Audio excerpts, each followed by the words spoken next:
Good day, YouTube, and you're watching The Incredible Aspie. So, since I've had my YouTube channel for a little while now, I decided that I should make a response video. So I went to YouTube and started searching around, and with only a few minutes, you will not believe what I found.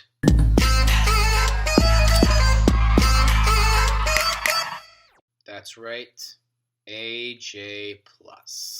Let the cancer begin! Hey Jen, I really like your hair. Thanks, Becky. We start out with an innocent compliment, but it's gonna turn racist somehow.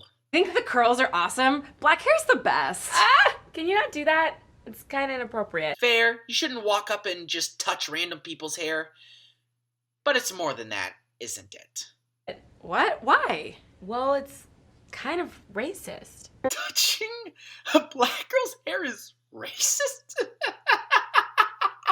Okay, 3 things. First, no normal, sane human being just walks up to another random individual and just touches their hair. 2, curiosity or intrigue is not driven by racism, as you try to point out. And 3, do not touch a black woman's hair. It is not safe.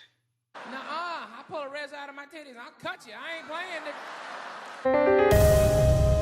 You're probably wondering, what went wrong in this workplace interaction between Becky and Jen? He called something that wasn't racist? Unless you have a keen understanding of racial discrimination in today's workforce, you probably didn't notice that something very offensive has taken place. No, nothing really that offensive took place. Jen called Becky the R word. Racist! Causing Becky to feel shame and sadness. How can we avoid situations like this? This is not one of those white fragility videos, is it?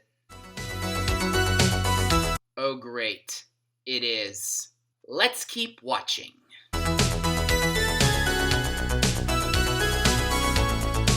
Workplace discrimination is a very serious issue, and we have to be sensitive to our employees' different ethnic and cultural backgrounds. No, we don't. They're regular people, just like you and me. And just as it's important to be sensitive to our Black, Arab, and other non-white coworkers. So, Asians are less important than blacks or Arabs. Yeah, that doesn't sound bigoted at all. It's also equally important to be sensitive to our white coworkers' sensitivity to that sensitivity. I know this is satire, but you're still very condescending. Can you believe that Trump wants to build a wall? I mean, that must really bother you as a Mexican. Build the wall! Build the wall! Build the wall! Actually, I am Bolivian. Whoops! You misethnicized him! Call the police! How dare you? I went to Berkeley. Well, that explains a lot. Sometimes racial discrimination in the workplace can happen unintentionally. Take, for instance, this scene where Marco accidentally angered Tom by correcting him.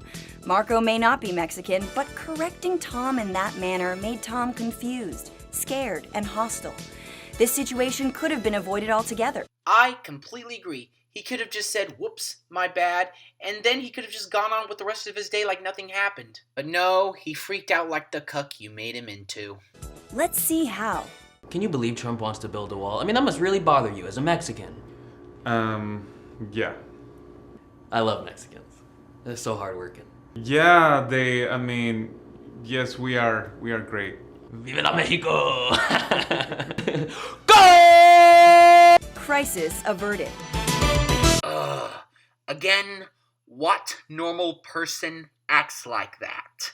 The answer is simple. Nobody. Every day we learn more about how people of color live with histories of oppression. They don't dwell on it every single day of their lives like you do.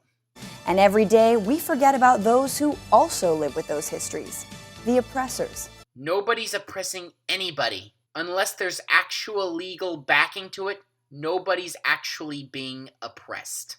You see, the average person of color has spent years developing a thick skin when it comes to systemic racial oppression. Which really hasn't existed since the 1960s? while the average white person can go through many of their formative years without ever having to think about race. Nobody has to think about race. Haven't you ever thought that your obsession with race has held them back in any way? So hearing about racism can be traumatic for your white coworkers and create a negative work environment. Not for me. It's not really that traumatic when you know that it's all bull. White privilege might seem like everything is easier all the time, and it is. Not when it doesn't exist. But it can also be hard, because feelings are hard. Nope.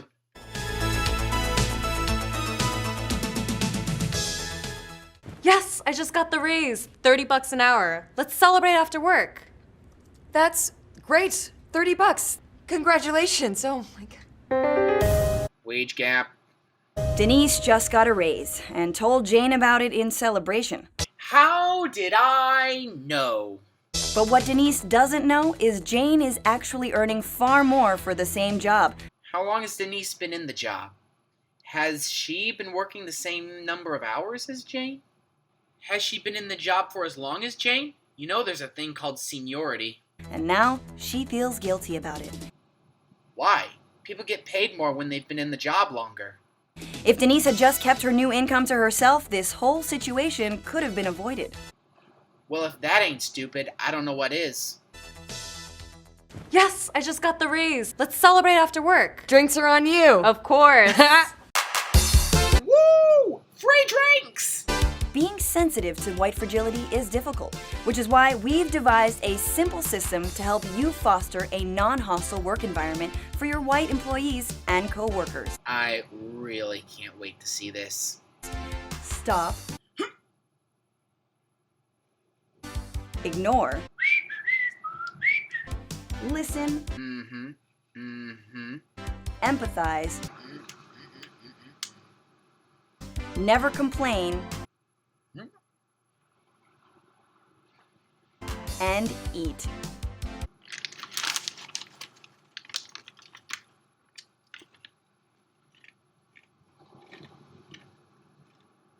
Or as we like to call it, the silence system.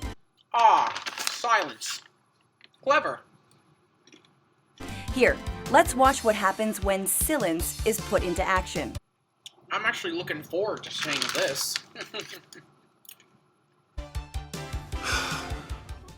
So I'm not racist. Don't ever start a conversation like that. You say that, you lose instantly.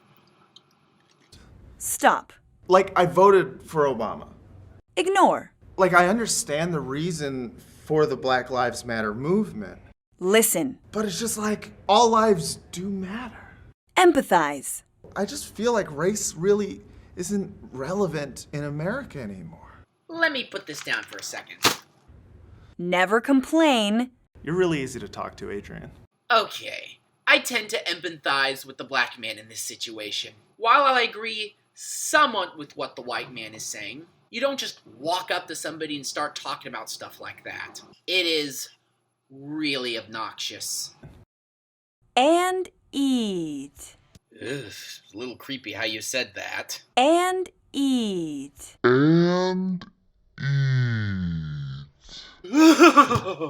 That's right.